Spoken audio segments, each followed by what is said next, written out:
Alors, bonsoir tout le monde. Bienvenue à la séance du Conseil ce 9 juillet 2024. Donc, nous avons quorum. Tout le monde est présent. Donc, besoin d'un proposeur pour l'ordre du jour, s'il vous plaît. Oui. Alors, Emmanuel Leroy, je propose d'adopter l'ordre du jour tel que déposé. Merci. Quelqu'un pour appuyer? Merci. Personne ne demande le vote. C'est adopté. Procès verbal, adoption du procès verbal de la séance du 11 juin 2024. Besoin d'un proposeur, s'il vous plaît. Oui, les membres du Conseil ont reçu dans les délais fixés par la loi le procès verbal de la dite séance. Le greffier est dispensé d'en faire la lecture. Je propose donc d'approuver le procès verbal de la séance ordinaire du 11 juin 2024 tel que déposé, que le maire et le greffier soient autorisés à signer. Merci. Quelqu'un pour appuyer? Oui, j'appuie cette proposition. Merci. Quelqu'un demande le vote. C'est adopté à l'unanimité. 3.1, liste de la correspondance du mois de juin 2024. Monsieur le directeur général. Alors, je vous dépose la liste de la correspondance du mois de juin 2024 et je vous invite à la consulter.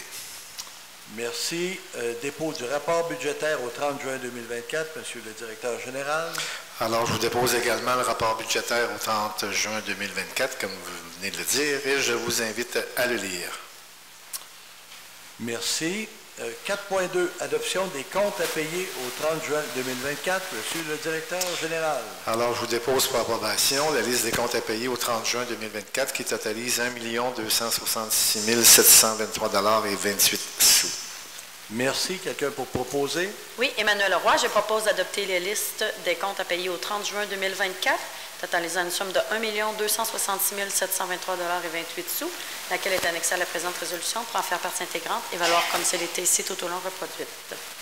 Merci. Quelqu'un pour appuyer? Oui, Mike Tuppert appuie cette proposition. Merci. Quelqu'un demande le vote. C'est adopté à l'unanimité. Donc, c'est un peu plus élevé que d'habitude, mais on a la grosse facture de l'entrepreneur pour la Chapelle du Lac des travaux qui sont dans les immobilisations.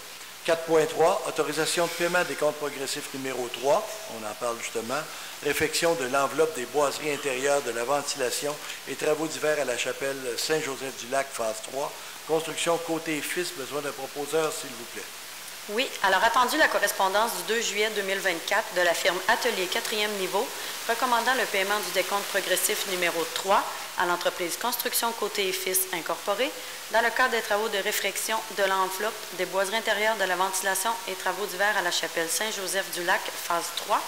Je propose donc d'autoriser le trésorier à procéder au paiement d'un montant de 76 905,50 $, plus les taxes applicables, à l'entreprise Construction Côté et Fils Incorporée, dans le cadre des travaux de réfection de l'enveloppe des boiseries intérieures de la ventilation et travaux divers à la Chapelle Saint-Joseph-du-Lac, phase 3. Que cette dépense soit défrayée à même le règlement numéro 12440-2023, le règlement numéro 12520-2024, ainsi que le surplus non affecté. Merci. Quelqu'un pour appuyer? J'appuie la proposition de Mme Roy, M. le maire. Merci. Quelqu'un demande le vote. C'est adopté à l'unanimité. 5.1, affaires courantes, acceptation des demandes de permis déposées en vertu des règlements relatifs au PIA. Besoin de proposeurs, s'il vous plaît. Oui, attendu que les demandes de permis assujetties au règlement relatif au plan d'implantation et d'intégration architecturale ont été analysées lors de la rencontre du comité consultatif d'urbanisme le 27 juin 2024. Attendu le tableau synthèse déposé en date du même jour et annexé au présent procès verbal, je propose donc que le conseil municipal fasse sienne les recommandations et conditions du CCU apparaissant au tableau en vertu des règlements relatifs au PIA, que l'inspectrice en bâtiment et en environnement soit autorisée à émettre les permis conformément à la réglementation d'urbanisme, que cette acceptation ne porte que sur les demandes assujetties au PIA et n'autorise en aucun temps toute dérogation à la réglementation d'urbanisme. Merci. Quelqu'un pour appuyer? Oui, Manon Huard, j'appuie cette proposition, M. le maire. Merci. Quelqu'un demande le vote. C'est adopté à l'unanimité. 5.2, demande de dérogation mineure concernant l'immeuble ci au 14 chemin Winfield et désigné sous le numéro de lot 4 744 974, une habitation. Attendu que la demande de dérogation mineure a été déposée sur l'immeuble connu comme étant le numéro de lot 4 744 974, situé au 14 chemin Winfield, lequel vise à autoriser la construction d'une résidence bigénérationnelle à 1,45 mètres de la ligne latérale de terrain, alors que le règlement exige une marge minimale de 2 mètres. Attendu que la disposition réglementaire visant l'objet de la présente demande est l'article 4.1 du règlement de zonage 12060-2021 et ses amendements. Attendu que le comité consultatif d'urbanisme a analysé la présente demande de dérogation le 27 juin 2024 et recommande au conseil municipal d'accepter la dérogation mineure sur le lot 4 744 974. Attendu que le conseil municipal a entendu les personnes intéressées. Attendu que les avis... Excuse-moi, non, je vais demander s'il y a des gens dans la salle qui sont venus pour intervenir sur ce règlement-là. Présentez-vous au micro et nommez-vous, s'il vous plaît.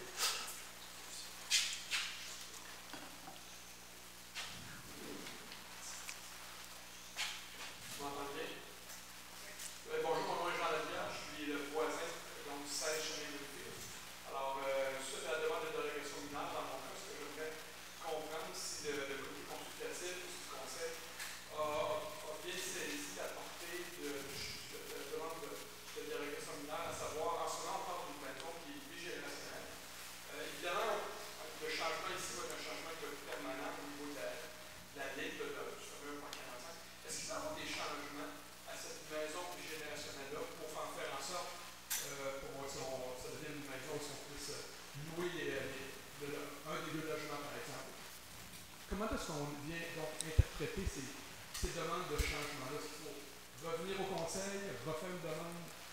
Parce que essentiellement, mon point, c'est qu'on s'entend très bien avec nos voisins, tout va très bien aujourd'hui. Donc, je peux comprendre que l'approbation est faite, je n'ai pas d'opposition non plus, mais évidemment, les choses changent avec le temps. Les voisins changent, les propriétaires changent, les familles changent. Puis, ce qui était aujourd'hui, donc, une famille qui est là, qui habite les 2 logements, peut très bien devenir où est-ce que la famille habite un des 2 logements et loue l'autre à l'année. Puis là, bien évidemment, avec les avoirs à 4 pieds de chez nous, c'est peut-être un petit peu moins intéressant de faire d'approuver la dérogation mineure en question. Alors, ce que je peux vous répondre, c'est en fonction de la réglementation actuelle, un bigénérationnel, c'est pas considéré comme un plex, c'est pas considéré comme du jumelé, c'est pas considéré comme un logement. Donc, il faut vraiment qu'il y ait un lien familial. Maintenant, je vous avouerai que oui, c'est un enjeu dans bien des villes pour dire les logements ne sont pas permis. Donc, notre lien, c'est avec le zonage. Le zonage ne permet pas dans ce secteur-là de logement. Donc, on l'associe toujours à l'utilisation de la résidence principale. Donc, c'est une pièce dans la résidence qui permet le bigénérationnel, mais qui ne permettrait pas l'implantation d'un logement. Donc, la nuance est faible. Je ne dirais pas que c'est bétonné, qu'on n'aura pas quelques trucages potentiels, mais à tout le moins, la façon que le règlement est fait est relativement solide pour qu'on puisse intenter des procédures si on s'apercevait que c'était un logement à louer un jour qui n'était pas en lien familial. Merci d'avoir écouté ma question. Merci. D'autres commentaires sur ce règlement de dérogation? Non? On peut poursuivre? Attendu que les avis ont été publiés conformément à la loi, attendu qu'en vertu de l'alinéa 4 de l'article 145.7 de la loi sur l'aménagement et l'urbanisme, la présente résolution est transmise à la MRC de la Jacques-Cartier pour fin d'analyse. Je propose donc que le conseil municipal accepte la demande de dérogation mineure déposée sur l'immeuble connu comme étant le numéro de lot 4 744 974 situé au 14 chemin Winfield. Merci. Quelqu'un pour appuyer? J'appuie la proposition, Monsieur le maire. Merci. Quelqu'un demande le vote? C'est adopté à l'unanimité. Merci. Et on va être très vigilant, Monsieur Navigueur. 5.3, demande de dérogation mineure concernant l'immeuble ici au 14 chemin Winfield, désigné sous le numéro de lot 4 744 974, le garage. Oui. Attendu que la demande de dérogation mineure a été déposée sur l'immeuble connu comme étant le numéro de lot 4 744 974, situé au 14 chemin Winfield, laquelle vise à autoriser la construction d'un garage isolé en cour avant, alors que le règlement autorise les garages isolés seulement en cour arrière, latérale et avant secondaire. Attendu que la disposition réglementaire visant l'objet de la présente demande est l'article 7.2.3.2 du règlement de zonage 120-60-2021 et ses amendements. Attendu que le comité consultatif d'urbanisme a analysé la présente demande de dérogation le 27 juin 2024 et recommande au Conseil d'accepter la dérogation mineure sur le lot 4 744 974, conditionnellement à ce qu'aucun cèdre mature ne soit abattu et, le cas échéant, si l'implantation du garage nécessite l'abattage d'un ou des cèdres matures, que la superficie du garage soit ajustée afin de préserver et ou de ne pas porter atteinte aux dits cèdres. Voilà. Est-ce qu'il y a des gens dans la salle également qui voulaient être entendus sur cette dérogation mineure-là? C'est beau. Donc, on peut poursuivre. Attendu que le conseil municipal a entendu les personnes intéressées, attendu que les avis ont été publiés conformément à la loi, attendu qu'en vertu de l'alinéa 4 de l'article 145.7 de la loi sur l'aménagement et l'urbanisme, la présente résolution est transmise à la MRC de la Jacques-Cartier pour fin d'analyse. Je propose donc que le conseil municipal accepte la demande de dérogation mineure déposée sur l'immeuble connu comme étant le numéro de lot 4 744 974 situé au 14 chemin Winfield, conditionnellement à ce que aucun cèdre mature ne soit abattu et, le cas échéant, si l'implantation du garage nécessite l'abattage d'un ou deux cèdres matures, que la superficie du garage soit ajustée afin de préserver et ou de ne pas porter atteinte aux dits cèdres. Merci. Quelqu'un pour appuyer? Oui, Manon Huard, j'appuie cette proposition, Monsieur le maire. Merci. Quelqu'un demande le vote? C'est adopté à l'unanimité. Donc, les deux dérogations, la première visait à permettre la reconstruction de la maison à l'endroit exact où elle était, dans la portion la plus rapprochée. Et compte tenu que c'est une maison qui était déjà dérogatoire, on a permis la construction au même endroit et ça permettait de rester un peu plus loin de la rive. Donc, ça permettait en même temps d'avoir une portée environnementale. La deuxième dérogation était, on a un peu le problème pour toutes les propriétés riveraines du lac, c'est-à-dire qu'on permet les garages en cour arrière. La cour arrière, quand votre façade c'est sur la rue, ça voudrait dire qu'on mettrait le garage sur le bord du lac. On comprend que c'est un peu contestable, donc on va probablement modifier à long terme la réglementation pour considérer que la façade à ce moment-là des propriétés est le lac, la rive du lac, et que la rue, c'est la cour arrière pour pouvoir régler l'ensemble de ces problématiques-là. Voilà. 5.4, avis de motion, règlement 125-50-2024, harmonisé sur la sécurité publique et la protection des personnes et des propriétés, abrogeant les règlements 121-80-2021 et 122-70-2022. Proposeur, s'il vous plaît. Oui, Roxane Boutet donne avis de motion de l'adoption lors d'une séance ultérieure du règlement numéro 125-50-2024, harmonisé sur la sécurité publique et la protection des personnes et des propriétés, abrogeant le règlement 121-80-2021 et 122-70-2022. Merci. 5.5, donc dépôt du projet de règlement, du même projet de règlement, le 125-50-2024, harmonisé sur la sécurité publique, la protection des personnes et des propriétés et abrogeant le règlement 121-80-2021 et 122-70-2022. Oui, Roxane Boutet dépose le projet de règlement numéro 125-50-2024, harmonisé sur la sécurité publique et la protection des personnes et des propriétés, abrogeant les règlements 121-80-2021 et 122-70-2022, lequel est annexé au livre des procès-verbaux pour en faire partie intégrante et valoir comme s'il était ici tout au long reproduit. Ce règlement harmonisé sur la sécurité publique et la protection des personnes et des propriétés aura pour but d'en faciliter son application pour la sécurité du Québec dans toutes les municipalités de la MRC de la Jacques-Cartier. Merci. Alors, les principaux changements par rapport aux anciens règlements, c'est surtout l'augmentation des amendes. Alors, on avait des amendes de 100 $ qui étaient là depuis 10 ans. Ivresse sur la voie publique, pas passer de 100 à 200. Alors, c'est des exemples comme ça. Les amendes sont tous doublées de 100 à 200 $, les stationnements de 50 à 100 $, etc.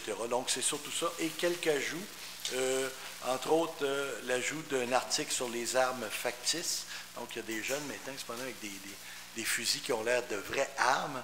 Donc, c'est illégal, c'est pas toléré dans les lieux publics. L'ajout d'amendes par rapport au vol à l'étalage et d'autres éléments pour faire respecter les réglementations municipales. C'est le règlement uniformisé, c'est le même dans les 11 municipalités de la MRC. Merci.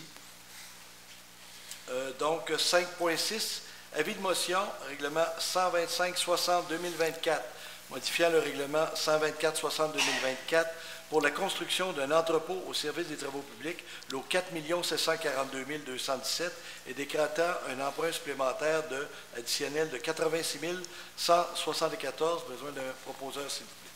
Oui, je, Mike Tupper, donne avis de motion de l'adoption lors d'une séance ultérieure du règlement numéro 125-60-2024, modifiant le règlement numéro 124-60-2024 pour la construction d'un entrepôt au service des travaux publics, lot 4 742 217, et décrétant un emprunt additionnel de 86 174 $.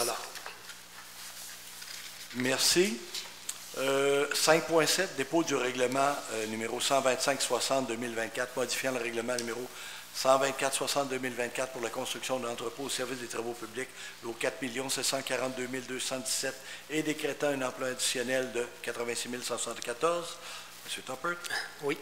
Alors, je, Mike Tupper, dépose le projet de règlement numéro 125-60-2024, modifiant le règlement numéro 124-60-2024 pour la construction d'un entrepôt au service des travaux publics, lot 4 742 217, et décrétant un emprunt additionnel de 86 174 $, lequel est annexé au livre des procès-verbaux pour en faire partie intégrante et valoir comme s'il est ici tout au long reproduit. Ce règlement, dont la durée des remboursements est de 20 ans, vise la construction d'un entrepôt au service des travaux publics, lot 4 742 217.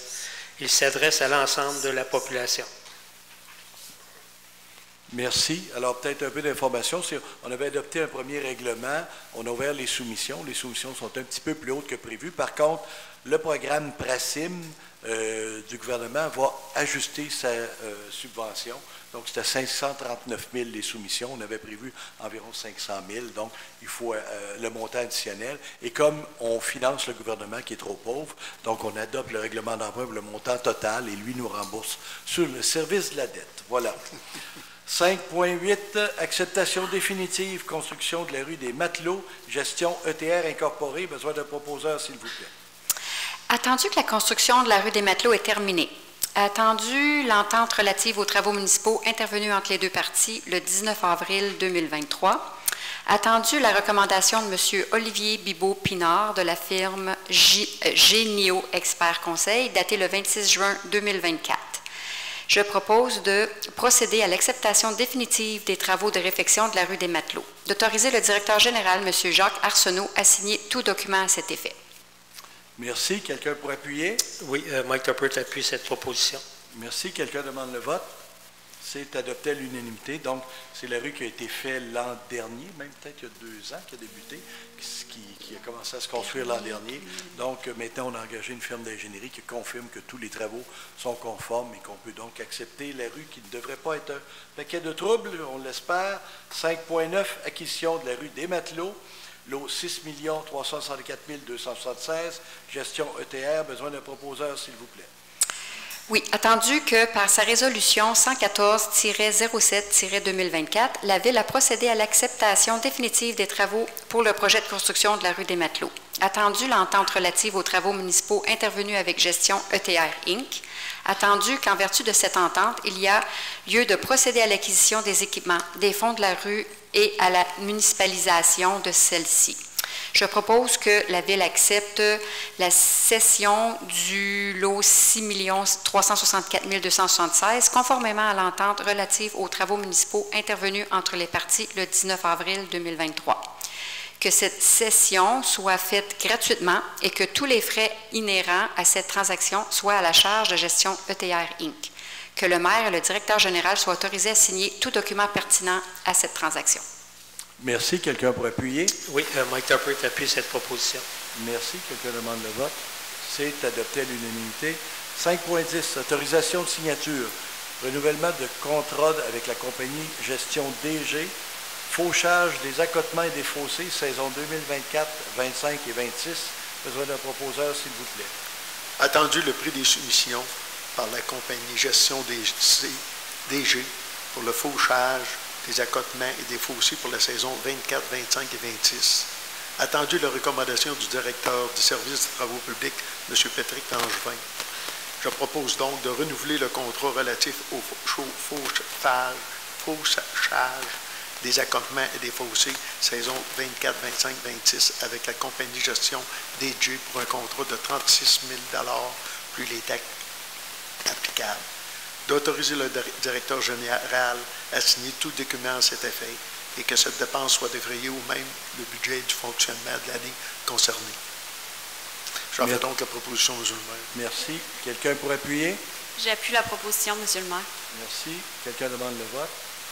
C'est adopté à l'unanimité. Donc, c'est un contrat de 12 000 par année pendant 3 ans, donc le total de 36 000, et ce qui est encore moins cher qu'il y a en 2016, semble-t-il. Historiquement, là, ça a déjà été beaucoup plus élevé que ça. 5.11, autorisation de signature, offre de service corporation du bassin de la Jacques-Cartier, CBJC, diagnose 2.0 du lac Saint-Joseph, année 3, saison 2024. Besoin d'un proposeur, s'il vous plaît. Attendu les discussions survenues entre les 3 villes rivieraines concernant le diagnose 2.0 du lac Saint-Joseph. Attendu que la ville désire poursuivre le processus de diagnose du lac Saint-Joseph. Attendu l'ordre de service reçu par la CBJC pour le diagnose 2.0 du lac Saint-Joseph pour l'année 3, saison 24. Je propose donc d'accepter l'offre de service pour le diagnose du lac Saint-Joseph pour l'année 3, saison 2024, au montant de 29 334 plus taxes applicables. D'autoriser le directeur général, M. Jacques Arsenault, à signer tout document à cet effet. Que cette dépense soit défrayée à même le budget de fonctionnement. J'en fais donc la proposition. Merci. Quelqu'un pour appuyer? J'appuie la proposition, M. le maire. Merci. Quelqu'un demande le vote? C'est adopté à l'unanimité. Donc, c'est la 3e année de la diagnose.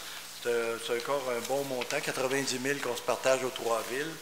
Le bout le plus important cette année, il y a une étude sur l'effet des vagues, mais il y a aussi la bathymétrie du lac qui va être très, très importante si on veut continuer à cheminer vers une réglementation des surfaces. On a une petite musique. Merci. 5.12, autorisation de signature, accord de principe entre la Ville et 91-98-6786 Québec Inc. concernant un échange de terrain. Besoin d'un proposeur, s'il vous plaît. Oui, Roxane Boutet, attendu que la Ville donne son accord de principe à échanger du terrain provenant du lot 6 563 631 contre du terrain provenant du lot 4 742 299 appartenant à l'entreprise 91-98-67-86 Québec Inc. Attendu les clauses énumérées à l'accord de principe intervenu entre la Ville de Fossambeau-sur-le-Lac et 91-98-67-86 Québec Inc., laquelle est jointe à la présente. Je propose donc d'autoriser le directeur général, M. Jacques Arsenault, à signer un accord de principe avec l'entreprise 91-98-67-86 Québec Inc. concernant un échange de terrain. Merci. Quelqu'un pour appuyer? Oui, Emmanuel Roy, j'appuie cette proposition. Quelqu'un demande le vote? C'est adopté à l'unanimité. Donc, c'est une résolution de principe pour échanger du terrain si jamais le propriétaire du terrain démontre que son terrain pourrait être constructible parce qu'il n'est pas en zone humide. À partir du moment qu'il est en zone humide, il n'y a pas d'échange de terrain. S'il y en a un, à ce moment-là, on pourra négocier et ce ne sera pas nécessairement de surface à surface. Là, on a des ententes a priori, mais il n'y a pas d'entente de signature de fait à ce niveau-là. 5.13, autorisation de signature, caractérisation d'une partie des lots 6 563 631 et 6 563 632 à Fossambeau-sur-le-Lac. Besoin de proposeur, s'il vous plaît. Oui, attendu que la Ville est d'accord d'autoriser la compagnie Groupe GEOS Inc. et sa cliente, Mme Mélissa Turgeon, représentante de la compagnie 91-98-67-86 Québec Inc., à procéder à des travaux de caractérisation écologique dans la superficie identifiés dans la carte ci-jointe. Je propose donc d'autoriser le directeur général, M. Jacques Arsenault, à signer la procuration autorisant la caractérisation écologique sur une partie des lots 6 563 631 et 6 563 632 à Fossambeau-sur-le-Lac. Merci. Quelqu'un pour appuyer? Manon Huard, j'appuie cette proposition, Monsieur le maire. Merci. Quelqu'un demande le vote? C'est adopté à l'unanimité. Donc, il suffit d'autoriser l'autre partie qu'on mentionnait tantôt, l'échange de terrain, à venir faire des tests de sol pour voir si effectivement la zone humide se rend jusqu'à ce terrain-là. Nomination d'une mairesse suppléante 5.14.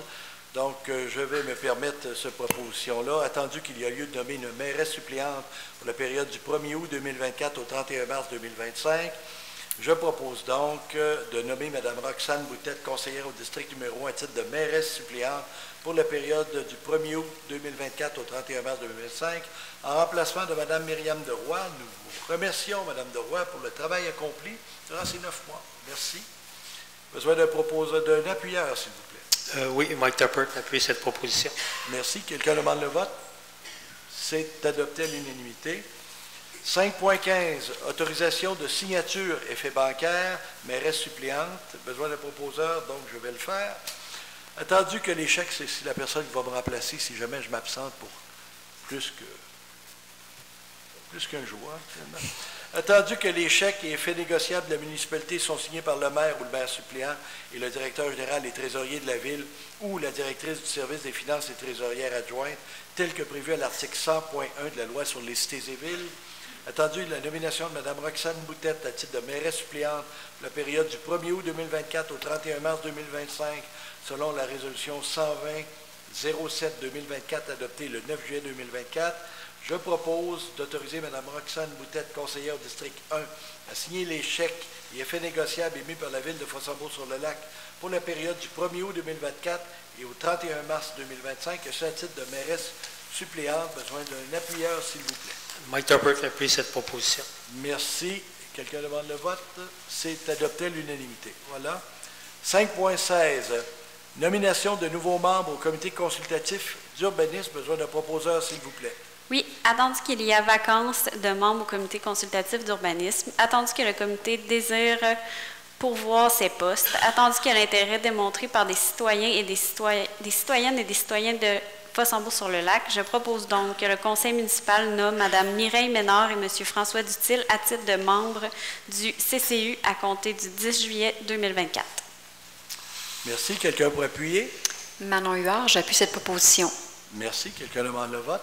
C'est adopté à l'unanimité. Donc, merci beaucoup à Mme Ménard et M. Dutil d'accepter ce mandat. 5.17, participation au congrès annuel de la Fédération québécoise des municipalités. Besoin d'un proposeur, s'il vous plaît.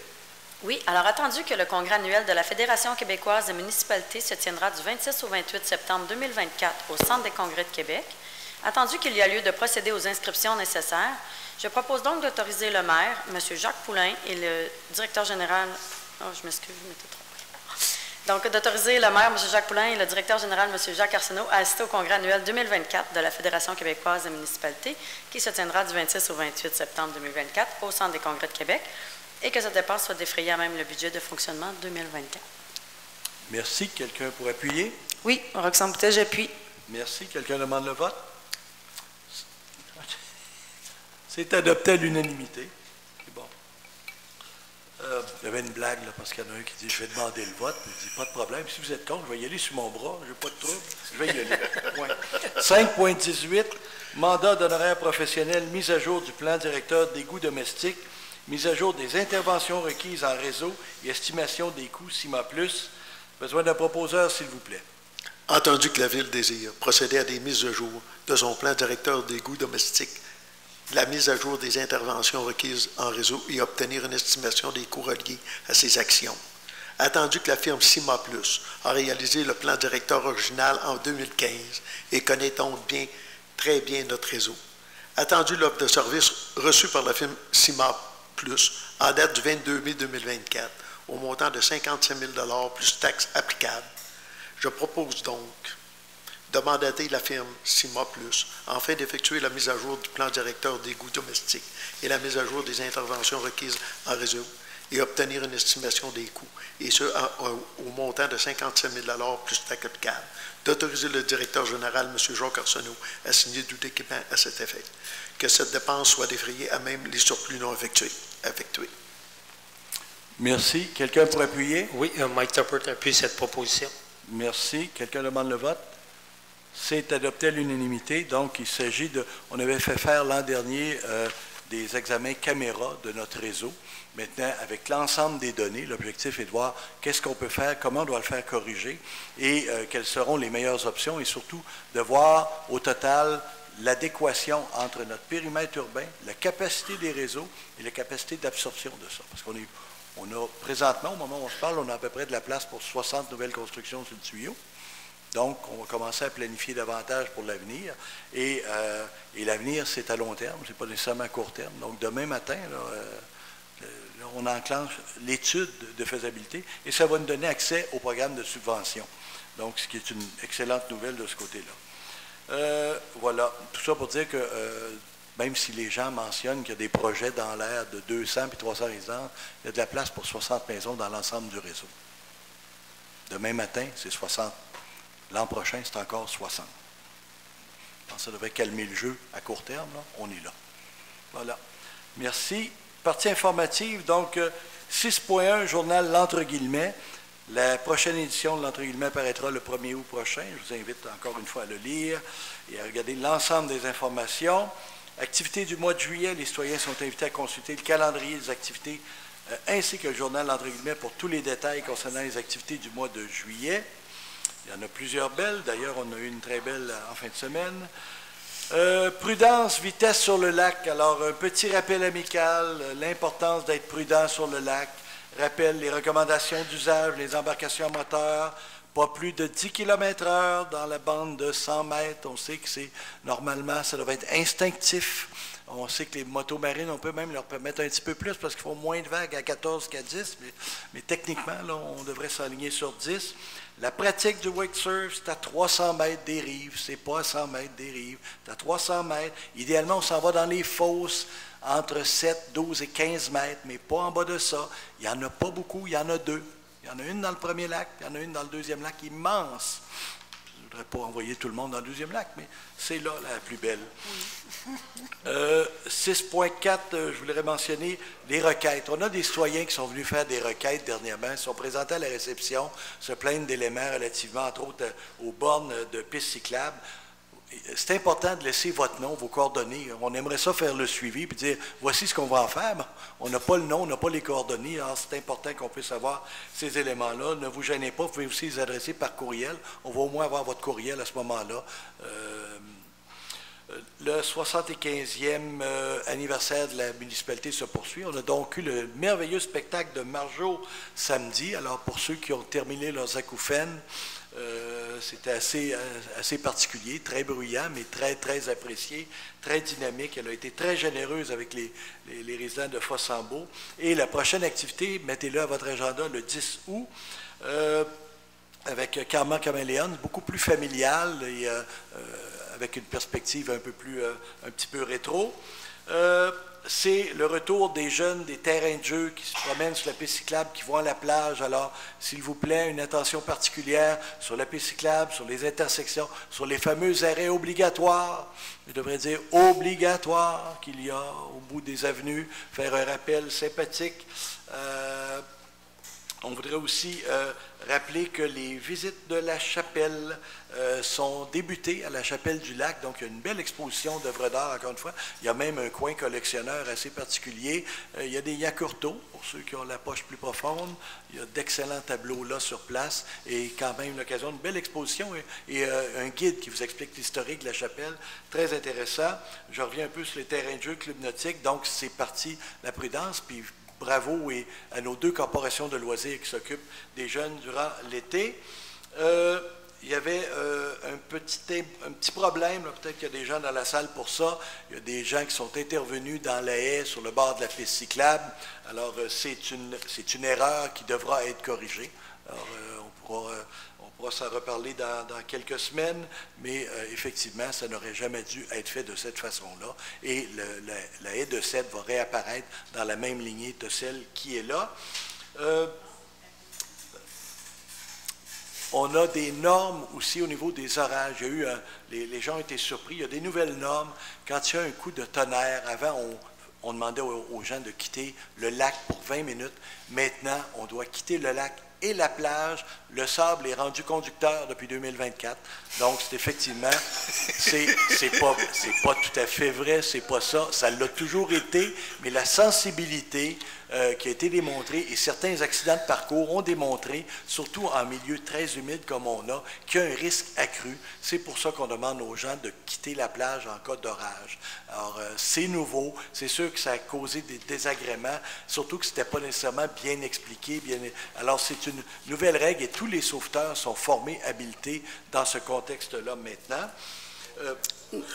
C'est une loi provinciale. Oui. Le site Web, on vient de refaire une beauté au site Web, donc je vous invite à aller le voir. Vous avez aussi les coordonnées de notre patrouilleur. Donc, si vous avez des choses à faire remarquer, du stationnement devant votre rue qui n'est pas tolérable ou toléré, vous ne vous gênez pas, il y a un numéro de téléphone, vous appelez le patrouilleur, vous avez des jeunes qui sont sur le party à une place qui ne devrait pas être sur le party, vous appelez le patrouilleur, et c'est plus grave que ça, c'est 911, la SQ, qui nous coûte 400 quelques mille dollars par année. On vous invite à les faire participer à notre développement.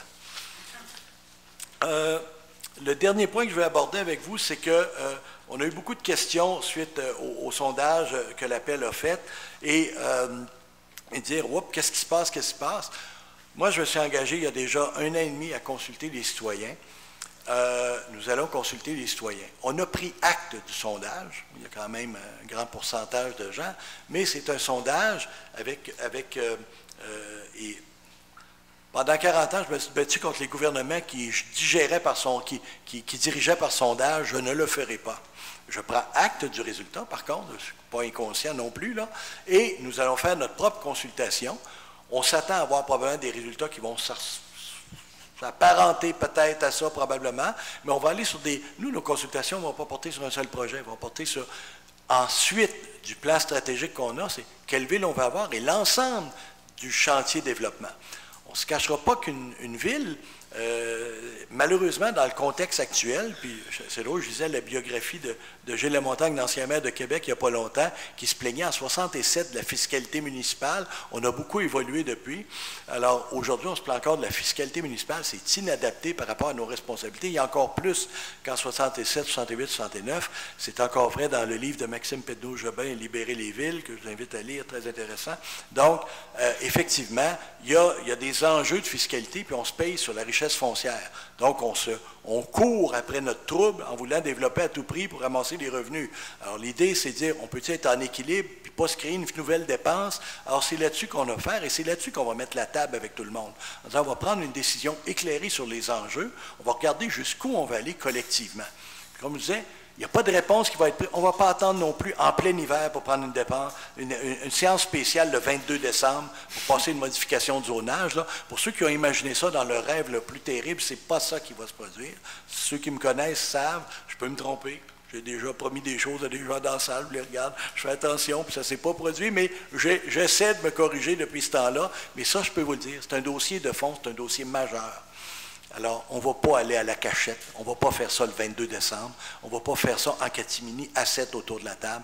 Ça va être suite aux consultations publiques, suite à d'autres éléments qu'on aura faits. Puis quand je parle de consultation, ce n'est pas nécessairement 2 séances. Là. Ça peut s'étirer sur 1 an. Je ne suis pas pressé. Le tuyau n'est pas prêt à prendre 228 résidences. Je pense que ça peut être clair, je peux l'écrire sur les toits, je peux passer un petit avion qui mettrait une banderole pour dire que ce n'est pas prêt, le réseau n'est pas prêt. Donc, on a du temps. On va être capable de réfléchir collectivement ensemble là-dessus. On n'est pas pressé de prendre une décision.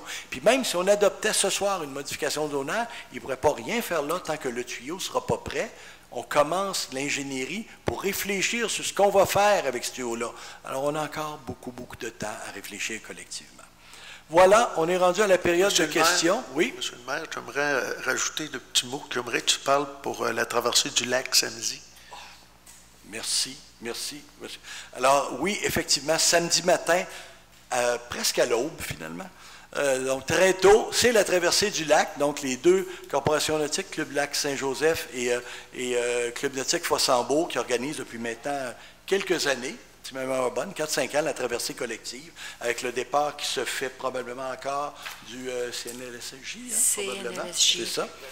Oui, Club nautique Lac Saint-Joseph. Donc, et c'est autour de 7h30 le matin. Si vous avez à prendre vos embarcations, soyez très prudents. Si vous voulez prendre vos embarcations pour suivre ces braves-là qui vont oser la traversée, ne vous gênez pas. Il y a toujours besoin d'aide à ce niveau-là. Donc, on vous invite à aller encourager nos nageurs. Voilà, donc, période de questions. Je vous rappelle, c'est une période de questions. C'est pas une période... C'est le fun. Moi, je peux vous dire plein de commentaires et pas vous autres. Vous pouvez me les dire après. Vous pouvez les dire entre-temps. Mais ici, c'est période de questions. Vous présentez votre nom et votre question, s'il vous plaît. L'aidez-vous? Oui. Okay. Tantôt, vous parliez des bateaux de surf. Pourquoi vous ne balisez pas le lac? Parce que là, il n'y a rien. On va au lac la partie de la municipalité du lac Saint-Joseph, il y a des grosses bouées oranges. Nous autres, on n'a rien. Oui. Pourquoi on ne fait pas de quoi? Parce que je vous conjure que ce n'est pas respecté. Parce que les gens, ils n'ont pas de tape à mesurer là, pour aller mesurer sur le bord. Je pense que vous laissez trop le libre champ à ces gens-là, puis vous devriez, c'est pas compliqué, là, mettre des balises dans le lac. Effectivement, c'est là où on travaille, c'est pour que les trois villes ensemble, on s'entende sur un plan de balisage qu'on va faire approuver par le fédéral, parce que les balises, présentement, de Ville-du-Lac, peuvent en mettre, on peut tapisser le lac de balises, ils ont zéro valeur légale, aucune. Présentement, vous pouvez rouler à 40 km/h à 5 mètres de la rive si vous voulez. Les articles 7 et 8 de la loi sur la navigation de plaisance ne s'appliquent pas au Québec. Ça s'applique dans toutes les autres provinces, mais pas au Québec. On a une autre petite distinction là. Alors, nous, ce qu'on essaie, c'est que tant qu'à mettre une balise, je vais être capable que la SQ soit capable d'aller tiqueter là-dessus. Je veux que mes patrouilleurs soient capables d'aller tiqueter là-dessus. Et non pas de leur dire, vous savez, on a mis une belle balise sympathique, on vous invite à la respecter. Oui, on va quand même les mettre parce que c'est dans le projet, dès l'an prochain, là, ça va y être uniformisé pour les trois villes. Et on espère avoir réussi à faire amender le règlement, le RRUVB, le règlement relatif à l'usage des bâtiments, parce que c'est comme ça que ça s'appelle les bateaux, là, dans la loi de navigation de plaisance, pour s'assurer que les zones de surf vont être identifiées, que la bande de... on ne demande même pas 30 mètres, on demande 100 mètres de la rive pour que ce soit réglementé. Et on voudrait même avoir des périodes ou des secteurs non accessibles aux bateaux moteurs, notamment la baie du Chêné, là, dans le coin de la CEPAC, pour garder ça aux motricités humaines, donc planche à pagaie, kayak, etc. L'objectif, c'est d'avoir une petite zone aussi qui va être un petit peu plus tranquille. Alors oui, mais je comprends votre commentaire. Nous allons commencer par mettre quelques bouées supplémentaires. Okay. Maintenant, j'aimerais identifier comme il faut la fosse de 7 mètres dans le premier lac et je vais l'avoir en fin de l'été avec la bathymétrie. Présentement, avant d'avoir mis une bouée de surf, ça va bien dans le deuxième lac. Ça fait longtemps que la fosse de 15 mètres est connue, identifiée. Mais ici, la fosse de 7 mètres, on me l'a identifiée à 3 endroits différents. Alors, malheureusement, j'ai besoin que ça soit sur le solide quand on va la mettre. Mais du côté du lac Saint-Joseph, c'est des bouées de 300 mètres. C'est pas compliqué à calculer. Il n'y a pas besoin de mesurer le fond. Oui. C'est des bouées de 300 mètres. Pourquoi vous ne faites pas la même chose? Oui. C'est juste l'autre bord. Ils font, puis nous autres, c'est comme si on attend pour être au niveau légal, puis que la Sûreté du Québec embarque. Mais je peux vous garantir, mettez-en des bouées, puis les gens n'auront pas le choix de respecter ces bouées-là. Ils n'auront pas le choix. Sinon, moi, je vais être le premier à les avertir. Je vais être le premier.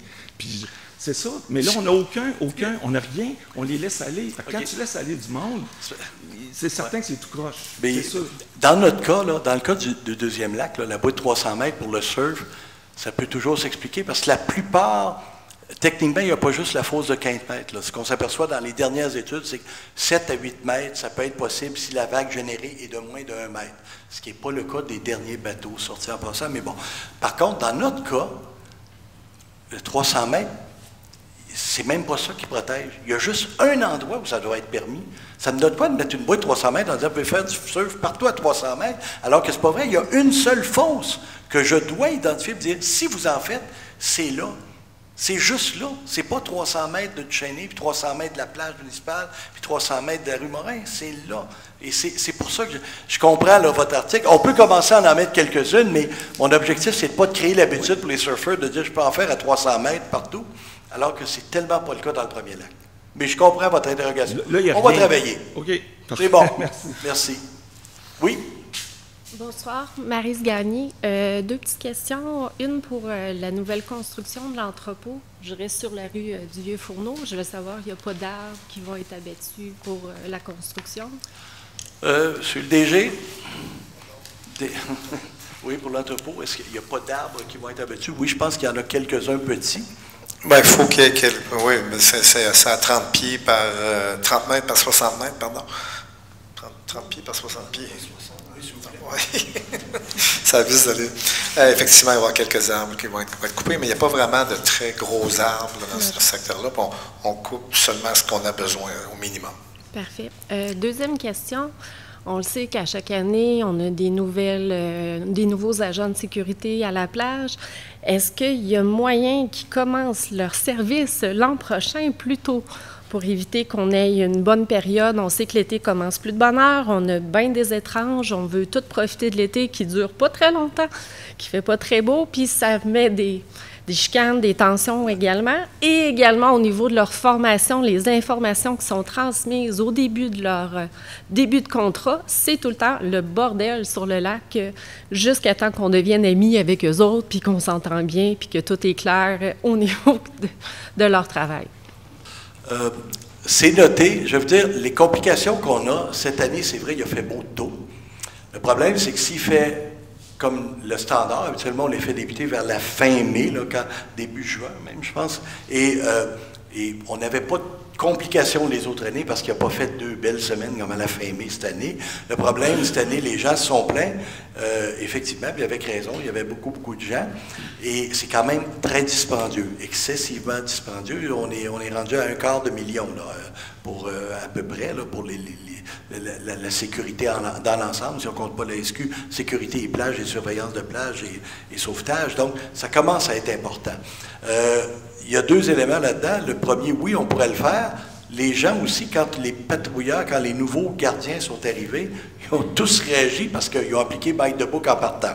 Oui. Alors, oui, on était aussi cette année avec une nouvelle entreprise. Si on avait eu la même entreprise, on est par soumission, hein, donc on prend le plus bas soumissionnaire conforme. C'est comme ça que ça se fonctionne. Malheureusement, on aurait bien aimé pour ceux et ceux de l'an passé, maintenant qui étaient bien entraînés, mais ils ont soumissionné trop cher. Alors, on est prêt avec eux autres. Ils vont s'adapter. D'ailleurs, ça va très bien et très rapidement pour l'adaptation. Il y a eu quand même 2 semaines complexe. Oh oui, je vous dirais que je me suis fait carter puis retourner, mais j'avais pas mon permis moi aussi. Puis c'est correct, je l'ai appris, je l'apporte. Je vous dirais d'interdire là, de pouvoir arriver avec une bouteille d'eau sur la plage. C'était une catastrophe. Non, j'aurais pas pensé que quelqu'un l'aurait parlé ce soir. Oui, ils ont interdit une bouteille d'eau. Interdiction de café aussi sur la plage. Je dirais ça a été... Mais pourtant, là, je vous dis, malheureusement, ça c'est... il y a eu beaucoup d'ajustements parce que le guide qui a été fait par nos gens qui supervisent ça, nos gens à la ville, il est très complet. Et c'est pas du tout des interdictions qui sont à faire. Alors ça, on a eu quelqu'un qui a développé une grande autonomie soudaine, qui allait avec un uniforme. Et malheureusement, ça arrive, là, mais ça s'est réglé par la suite. Okay. Mais oui, je prends acte de cela, ça s'est produit. Juste une dernière petite chose. Je ne sais pas si le rôle, c'est la priorité des agents de sécurité, la plage ou la municipalité, en tout cas la ville, parce qu'on les voit davantage circuler dans les rues et non sur la plage. Je vous dirais, là, 7h moins 5 puis moins 10, là, s'ils peuvent être partis de la plage, on les voit circuler, mais tout le monde le sait qu'à 7h, on voit Sainte-Catherine, tout le monde, ça rentre à pocheter.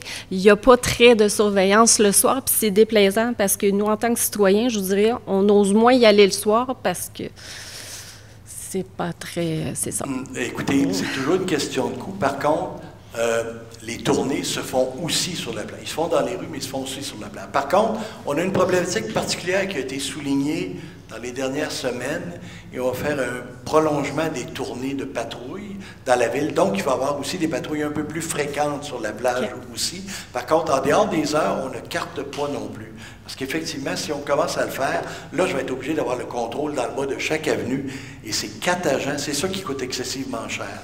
Donc, mais là, en ayant au moins plus de patrouilles, surtout pour les activités joyeuses qui se passent sur la plage après 21 heures, alors là, on va avoir des patrouilles plus précises qui vont aller s'assurer que la musique respecte le niveau sonore puis qu'il n'y a pas de party qui pogne. Merci. Merci. D'autres questions?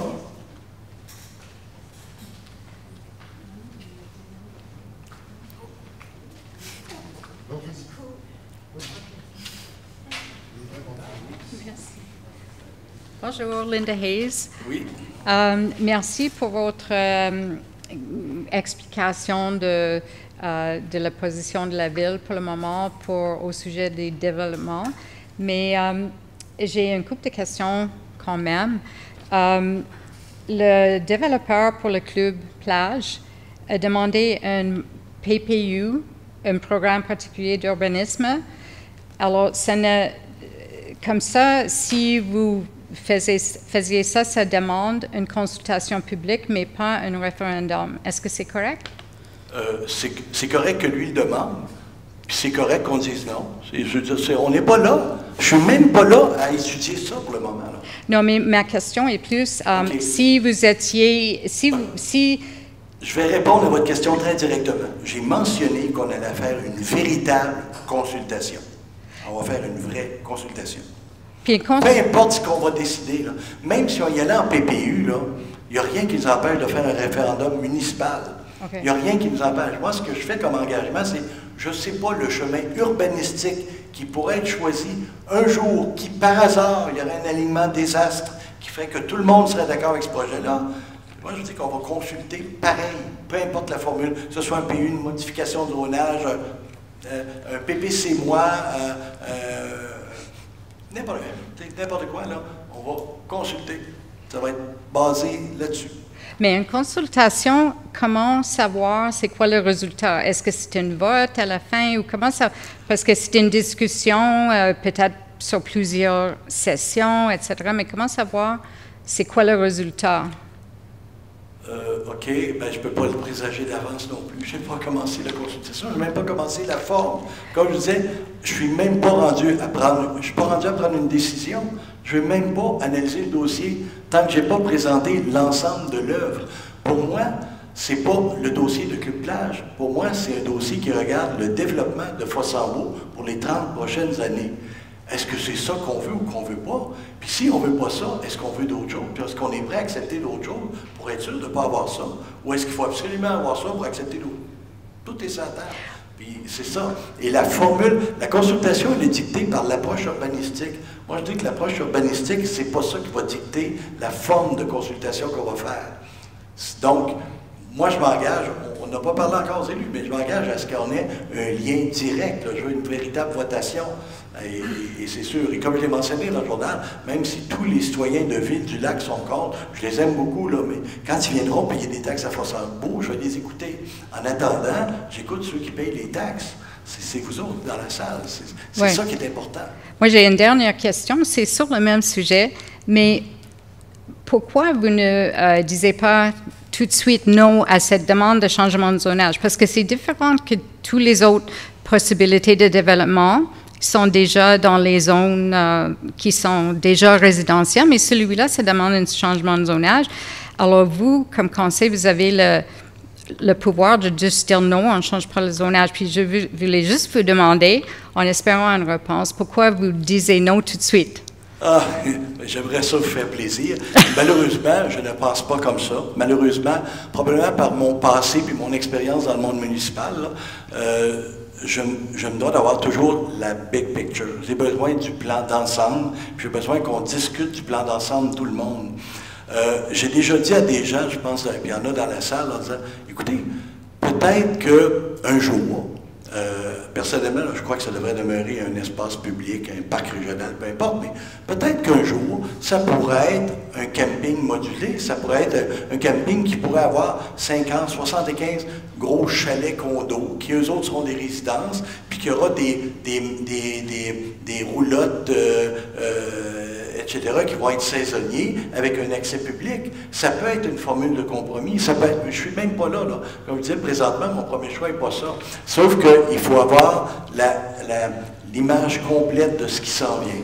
Quelles sont nos obligations, quelles sont nos options, et ça change. Il y a des gens qui pourraient être tout à fait contre ce projet-là, mais qui sont déjà, qui l'ont mentionné, puis qui deviendraient pour si demain matin on disait c'est notre seule planche de salut, c'est le seul développement possible. Tout comme il y a des gens qui vont dire j'étais peut-être pour, mais maintenant que tu m'as montré d'autres projets ailleurs, c'est peut-être plus intéressant de développer ailleurs que celui-là. Alors c'est pour ça que c'est important d'avoir le plan d'ensemble. Puis moi je crois qu'on est gagnant de le faire à 2300 personnes. OK, je prends ma dernière question, mais pourquoi vous ne pouvez pas commencer la consultation publique cet été? Pourquoi il faut attendre? Parce que je dois être prêt, je devrais avoir colisé. On vient de donner un mandat aux ingénieurs là, pour avoir un portrait global de notre réseau. Moi, si je ne fais pas l'ensemble des données, je vous montre une photo partielle. Je ne vais pas vous montrer une photo partielle. Je vous ai dit, je vais être transparent. Je vais vous montrer tous les éléments pour que nous puissions prendre collectivement la bonne décision. Puis même, je vais revenir, vous me dites, pourquoi vous ne prenez pas une décision? On en prend une décision. Le zonage n'est pas modifié, c'en est une décision. C'est zoné récréo-touristique. Est-ce que quelqu'un autour de la table a demandé une modification de zonage puis a fait la proposition? Non. Donc, notre position, pour le moment, c'est zoné récréo-touristique. Vous avez une position qui est très claire. Pour moi, ça n'a jamais été ce débat-là. On n'est pas rendu là. Quand on va être rendu à une autre étape, si jamais on doit faire une proposition dans ce sens-là, on aura eu l'occasion d'échanger et probablement qu'il n'y aura pas de proposition dans ce sens-là. Ou s'il y en a une, bien, elle va être au jeu, puis tout le monde jouera avec la rondelle. OK, merci beaucoup. Merci. Mesdames, Gaétan Couture, Mesdames, Messieurs, Monsieur le maire, bonsoir. J'aimerais profiter au moins de la tribune pour vous remercier de tous les bénévoles qui ont fait pour le brunch des voisins. On vient manger, mais il faut penser à tous ceux qui sont en arrière de la table et qui nous aident, qui travaillent pour le mettre en place. Puis ça, bien, il faut en parler une fois de temps en temps là-dessus. J'ai une question. Est-ce qu'il y a de l'aide qui est faite à M. Montreuil pour l'aider à arranger les marches avant que quelqu'un tombe? On dirait que les fourmis charpentières, je pense qu'ils en veulent même plus. Il y aura des développements dans les prochaines semaines. C'est comme un petit peu trop tôt. Par contre, je vous dirais un peu comme la Grande Séduction, c'est un de nos bâtiments patrimoniaux. On est en train de le perdre. Non, mais, il est déjà perdu dans le fond. Sans blague, il y aura des développements dans les prochaines semaines, les prochains mois. Ça s'enligne bien. On s'en parlera. Merci bien. Au mois d'août, on devrait, à la fin août, au plus tard en septembre, on devrait pouvoir parler. Merci. Bonsoir, Daniel Châteauvert.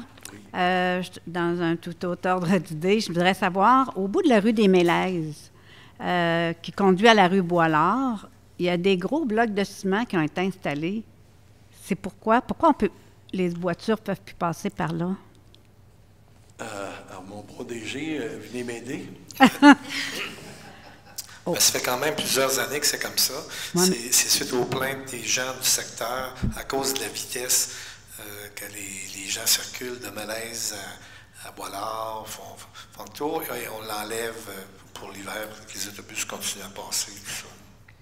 Ben, c'est vraiment des plaintes des citoyens là, qui font mettre des blocs là.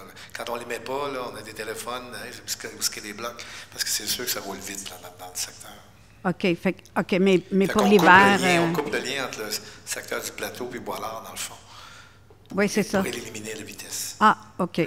L'été. Moi, c'est ça, juste l'été. Ben, c'est ça, parce que je savais que l'hiver, c'était ouvert, fait que je ne comprenais pas pourquoi on fermait ça. OK. L'hiver pour les autobus scolaires, tout ça. OK. Déneigement, oui, aussi. Merci. Merci.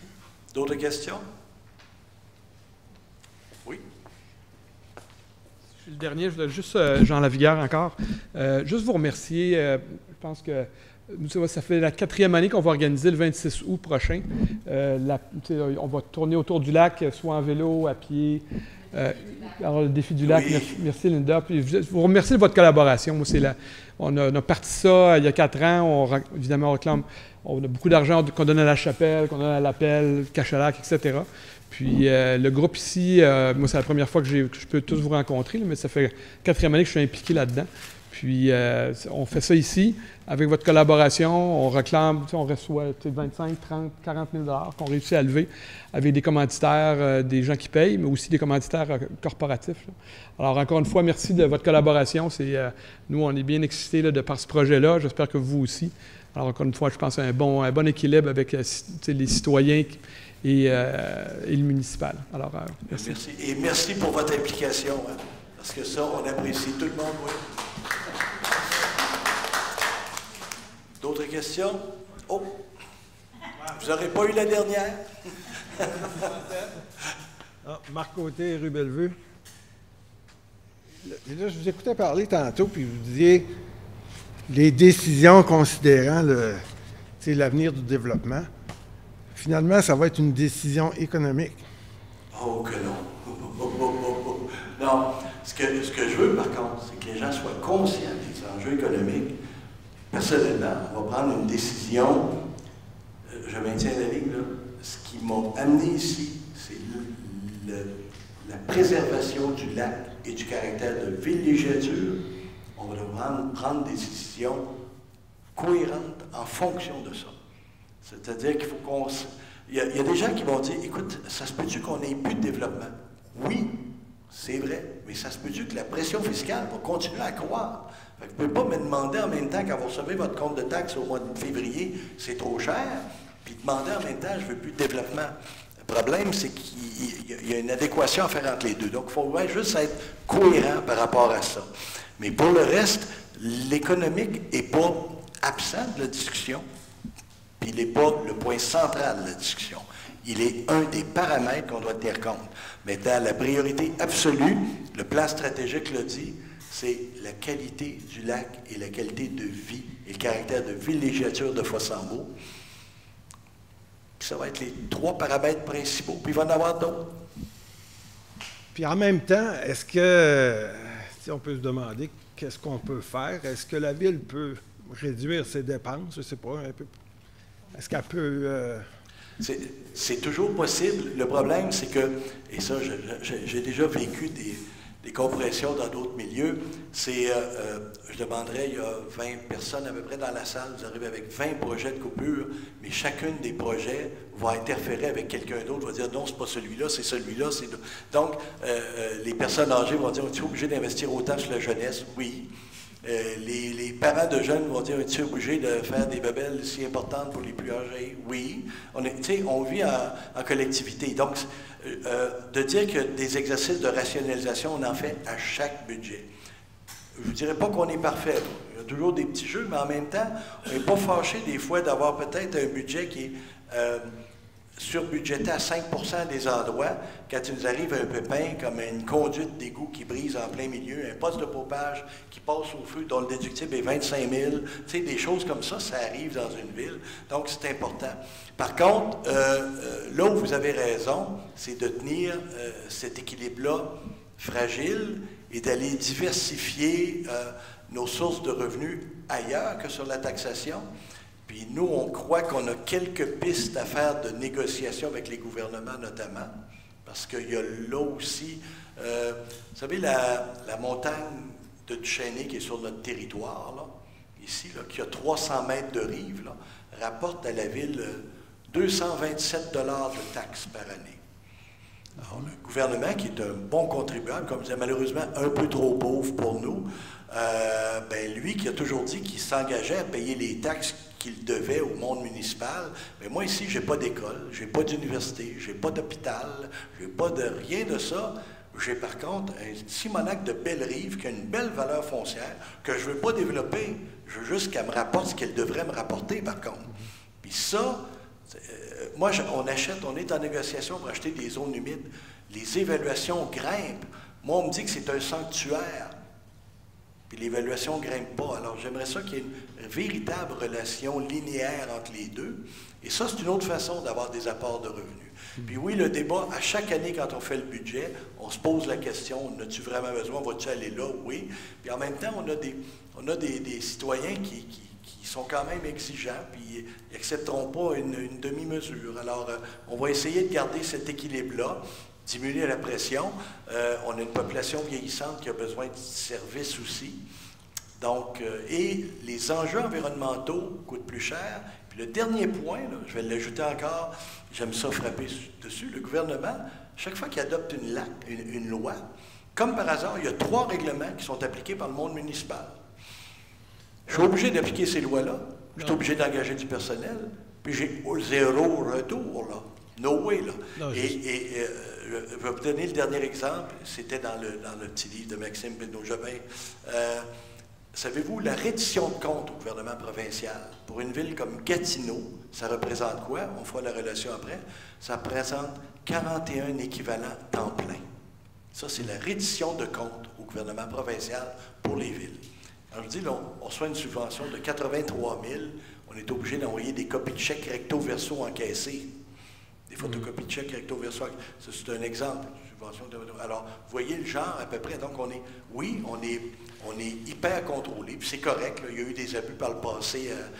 On ne reparlera pas de grandes commissions qu'il y a eu sur d'autres territoires, mais maintenant, on est comme tombé d'un autre côté. Puis je pense qu'on a maintenant des vérificateurs externes. On a des bons outils de contrôle financier sans qu'on demande une double reddition de compte par les autorités supérieures. Voilà.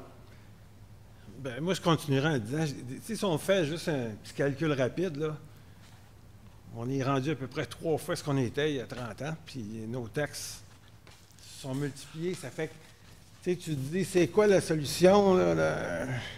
Il faut plus de monde, puis nos taxes vont augmenter aussi. Là. Non, effectivement, vous avez raison, mais d'ailleurs, quand les promoteurs viennent, les membres du conseil vont vous le dire, là, chaque fois qu'il y a un promoteur qui vient nous voir, il sait Fossambeau, j'ai un beau projet, ça va donner des taxes. Et vous savez, si le développement immobilier était si payant que ça pour une ville, ça serait gratos à New York.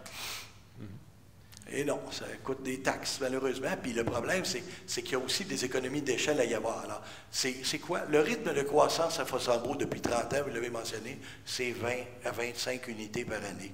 C'est ce qui fait qu'on est capable d'intégrer ces gens-là, de garder le caractère de villégiature. Et c'est un rythme normal, c'est le rythme qui devrait être encore le nôtre pour plusieurs années. Alors, ça va être à peu près ça. Et ça permet de faire face. Ça va être encore la pression, l'inflation, tout le monde la vit, là. L'essence des camions, les augmentations de salaire. On vit tous cette inflation-là. C'est ce qu'on essaie de retenir comme linéarité. Mais règle générale, moi, je dirais qu'on a plus de services qu'on avait. Ah, c'est sûr. Puis ces services coûtent quelque chose. Oui, vous avez raison. Puis pas mal cher. Mais moi, je me dis, est-ce qu'il n'y aurait pas à se questionner comme citoyen? Est-ce qu'on est obligé d'avoir tous ces services-là ou à ce niveau-là? C'est pertinent. Nous, on se le questionne, mais j'imagine si les gens nous envoient de l'information en disant telle chose, on va les balloter à tout le monde. Quand on a fait la grande consultation de plan stratégique, il n'y a pas grand monde qui sont arrivés avec il y a trop de projets, il faudra en enlever. On s'en est fait rajouter 3 couches. Alors, c'est sûr que les attentes des citoyens sont pas nécessairement vers là. Oui, mais c'est ça aussi. Les attentes, puis ce qu'on peut donner ou se payer, des fois, c'est 2 choses. Là, oui. Moi, il y a bien des choses que je voudrais puis que je ne me paye pas parce que je n'ai pas les moyens. C'est vrai. Bon. Mais notre objectif, notre cible à ce moment-là, c'est de répondre aux besoins avec la capacité de payer. Donc, c'est notre... Puis si vous n'êtes pas d'accord avec cet élément-là, vous allez nous le faire sentir assez rapidement. Là. Non, mais ce que je veux dire, c'est que il semble qu'on vit un peu au-dessus de nos moyens, là, dans le sens qu'on se crée des besoins tout le temps. Là, mais sur le budget annuel, il y a vraiment une bonne portion que c'est des incompressibles. Là. Je ne sais pas à quel pourcentage. Non, je sais, mais je n'ai pas d'idée très précise, mais je veux dire qu'il faudrait peut-être y penser à ça. Je vais me dire, vous faites ça tous les jours, mais comme les citoyens, peut-être, est-ce qu'on a vraiment besoin de tout ça? Puis ça coûte combien? Je peux vous dire que quand on fait le budget, là, on est 7 autour de la table. Ils sont 7 payeurs de taxes. Là, puis on a ces discussions-là. On les a. Là. On est pas tous d'accord sur certains enjeux, puis on finit par trouver un compromis. Mais est-ce que c'est parfait? Ben non, c'est de la démocratie représentative. Hein? On représente des mondes, on n'est pas en Islande il y a 1200 ans dans une grande assemblée dans la plaine, là, où tout le monde lève la main ensemble. Donc, malheureusement, c'est comme ça. Mais oui, mais je vais être conscient de cet élément-là de plus en plus, même si on a quand même rationalisé beaucoup de choses, il en restera encore à faire. Puis dans les... ce qui avait sorti là, des consultations, c'est que les gens voulaient que ça demeure villégiature. C'est que peut-être qu'en même temps, il faut y penser. Là, si on veut que ça demeure villégiature, il ne faut pas que ça devienne urbain non plus. Là, c'est ce que j'ai mentionné. On peut croître avec un caractère de villégiature. C'est ce qu'on fait depuis 30 ans. Est-ce qu'on a gardé, on l'a échappé à certaines architectures, là, mais on a gardé le caractère de villégiature. Les gens, moi, ma maison, je ne mets pas ça ma maison, je mets ça mon chalet. Je vis dans l'année, là, c'est mon chalet. C'est ça. Alors, je pense que c'est un peu ça qu'il faut communiquer. Merci. Je vais arrêter là-dessus ce soir. C'est bon. Merci. Une dernière, s'il vous plaît? Oui, une dernière. Vous parlez de l'économie. On n'est pas les seules villes et municipalités que tout augmente et tout. Est-ce que, justement, avec votre congrès, vous avez la chance de pouvoir avoir des rencontres avec vos confrères et consoeurs de d'autres municipalités, d'autres villes, d'échanger avec eux autres au niveau, on n'est pas les seuls d'avoir un lac, puis il y en a sûrement d'autres aussi qui ont des projets de construction, ces choses-là. Est-ce que vous consultez vos autres villes et municipalités, comme on a eu Shannon, qui sont à un moment donné, eux autres aussi sont saturés sur le développement parce qu'ils sont délimités par la base. Qu'est-ce qu'ils font? Échanger, avoir des idées avec eux autres, comment ils font pour leur coupeur. Tu sais, je pense qu'il y a des choses à aller chercher là-dedans. Vous avez un bon 3 jours cette année, comme vous l'avez à chaque année, mais sûrement dans le moment de l'année, de faire des tables de concertation avec eux autres. Oui, madame, si vous saviez, vous ne connaissez pas mon pédigree, je vous parlerai tantôt. C'est 45 ans d'expérience dans le monde municipal, mais je suis membre de la commission permanente d'aménagement du territoire de la FQM et je suis membre de la commission environnement de l'UMQ et je suis sur 6 autres comités et commissions. Oui, je parle souvent à mes collègues, puis le gros enjeu, ce n'est pas l'axe du développement. Le gros enjeu, c'est le niveau de responsabilité, puis la taxation foncière. Puis je vais taper sur ce clou-là toute ma vie. Il n'y a pas de relation entre la valeur d'un immeuble puis certains services environnementaux qu'on rend. On frappe en relève. Puis là, je vais parler de mes chums qui sont dans les grosses villes. L'itinérance, c'est un niveau social. Ça a quoi à voir avec l'évaluation foncière? C'est tombé dans le cours des villes. Là, on parle de l'itinérance, on pourrait parler de n'importe quel autre dossier. C'est pas une relation linéaire. La redistribution de richesse, c'est la job du fédéral puis du provincial. Nous, c'est des services à la propriété puis des services à la communauté, des services directs aux citoyens. C'est ça notre rôle. Okay. C'est ce qu'on va essayer de faire. Puis notre meilleure carte de visite, c'est d'assurer la plus belle qualité de vie des citoyens. Puis même les villes qui font du développement économique, la plus belle carte pour une ville, c'est pas de subventionner une entreprise, c'est la job des autres. C'est de s'assurer que les travailleurs vont être heureux dans le milieu où ils vivent. C'est comme ça qu'on attire de la main-d'œuvre. Alors, c'est pour ça que je dis il faut changer les paradigmes, là, mais c'est vraiment là-dessus qu'il faut être. Mais oui, soyez assurés qu'on est très réseautés. Les cadres de la ville sont tous membres d'associations où ils échangent. Jacques échange avec ses collègues DG des autres municipalités de la région de Québec et de tout le Québec. Et on a des élus qui siègent sur différents comités. Myriam, entre autres, au niveau des garderies, des CPE, au niveau provincial. Donc, on a effectivement une belle façon d'être impliqué un peu partout. Dernière petite question. On a eu la célébration de la dernière messe à la chapelle. Est-ce qu'on peut savoir s'il peut y avoir des projets de... C'est pas votre dernière question. Je vous remercie. Merci. Quelqu'un peut proposer la clôture, s'il vous plaît? Oui. L'ordre du jour étant épuisé, je propose donc de fermer cette session et de lever l'Assemblée à 20h13. Merci. Merci tout le monde.